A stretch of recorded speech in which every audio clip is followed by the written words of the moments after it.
In October 2025, MTV announced it will shut down its remaining music video channels by the end of the year.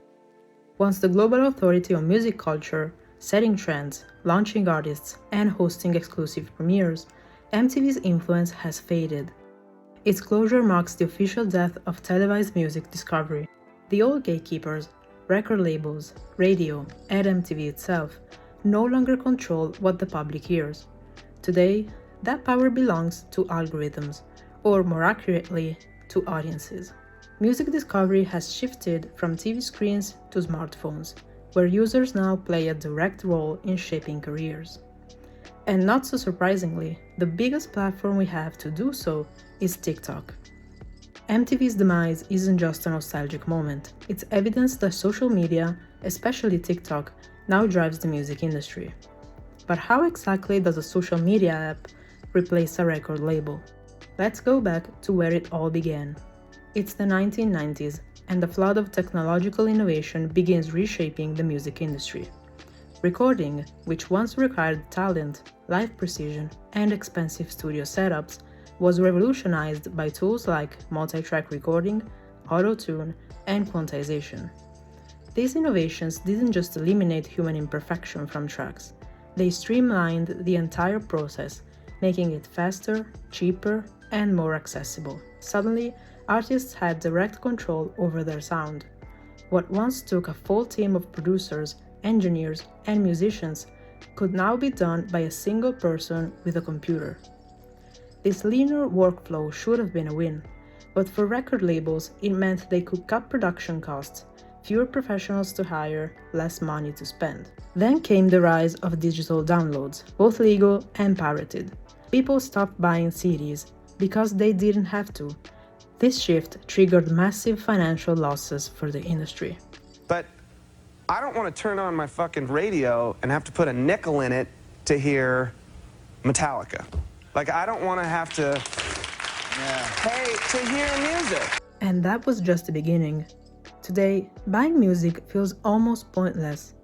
For about $10 a month, streaming platforms offer unlimited access to millions of tracks, entire discographies at our fingertips. Sure, this gives us freedom to explore and instantly enjoy our favorite songs, but it also strips away the emotional connection we once had with records. Why? Because psychologically, effort and ownership create value. When there's no cost, no ritual, no sense of possession, there's little attachment. And with over 100,000 new songs uploaded every single day, streaming services have created a tidal wave of content. There is now significantly more music being released than listeners can reasonably keep up with. The supply has outpaced demand, and the industry is struggling to maintain attention and value in a market overloaded with content. But oversaturation hasn't just made music harder to consume, it's made it harder to break through. It used to be that smaller artists struggled to get noticed, while major ones had no trouble dominating the charts. But now, even big names are getting buried in the noise. This summer, many people claimed there was no song of the summer. That's not entirely wrong, but it's not because the songs weren't there. Plenty of hits were released. The problem is that no single track reached everyone. The audience is too fragmented. Algorithms don't push the same songs to everyone, they push different songs to different people. There's no longer a shared cultural moment. Social media has killed the mainstream. Instead of aiming for mass appeal, artists now have to serve niche fan bases, hoping to cut through the noise in their own corner of the internet. Lizzo, a multi-award-winning artist, recently spoke out about this exact issue, calling the system in shambles and highlighting how artists have lost control over their own exposure. The music industry is in complete shambles right now. Back in the day, the music industry was very algorithmic, as any other industry was, but that industry was controlled to a certain extent. Now that we are in the digital streaming age, there is no control over the algorithm. And it is stressing people the fuck out, myself included. Every major artist, besides Beyonce, has dropped music this year. I dropped a mixtape over the summer, and I just dropped the deluxe to my mixtape today. And yet there are still people who don't even know I dropped music because The way that the algorithm is set up, no one can serve the masses anymore. This industry used to be based on serving the masses, basically like servicing your song out to certain channels and certain radio stations. The internet space wasn't so congested. There was a clear channel back in the day for major artists to put their music out and serve the masses. Now you have to serve your people, because with this algorithm, just putting your music out 9 times out of 10 is not even going to reach your fan base. Think about the way this TikTok algorithm works. Look how many followers I have. Look how many followers you have. And when you post a video, how many of your followers actually see your video? Not that many, right? Because even though someone is following you, it's not guaranteed that they're going to see you on their FYP. And everyone uses their FYP, and TikTok knows that. Anyway, I say all that to say that this year has been an incredible year for music. It just hasn't been on your algorithm. Fame no longer guarantees visibility.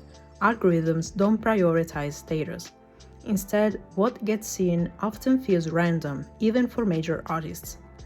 She's even advised established names to stop relying on public reach and start building direct, private channels to engage their fans. So for new artists, this is actually incredible news.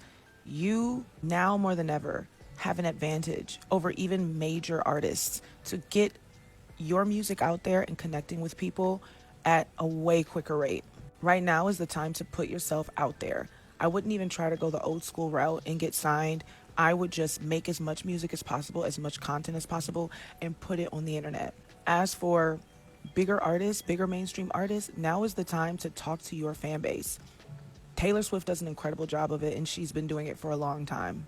I started a private page just for my fans, Lizzo IRL, and that allows me to have a dialogue with the people who actually give a fuck about me. And it has been one of the most incredible experiences for me as an artist. Ironically, the same randomness is what gives new artists a shot. On platforms like TikTok, anyone can go viral, whether they're famous or unknown. In fact, if there's one upside to the rise of social media and laptop-based music production, is that professional do-it-yourself tools have made recording and promotion accessible to anyone. You can independently write, record, and promote your own music. And honestly, most major artists are doing the same thing. The tools have leveled the playing field. Record labels no longer have the control they once did. Their role in making and promoting artists is much smaller than it was 20 years ago, but we'll dive deeper into that in another video. These days, building a small but loyal fan base is more valuable than chasing viral fame. And that advice doesn't just apply to musicians. It's the same for YouTubers, Substack writers, freelancers, or anyone trying to make a living independently. Take the Patreon example. If you have just 1,000 people who each spend $100 a year on your work, you won't need a day job. To sum everything up, the traditional music industry infrastructure has been eclipsed by algorithmic distribution. TikTok now serves as the primary discovery engine. The For You page is the new radio, with the algorithm deciding what gains traction. Labels no longer control exposure, platforms do.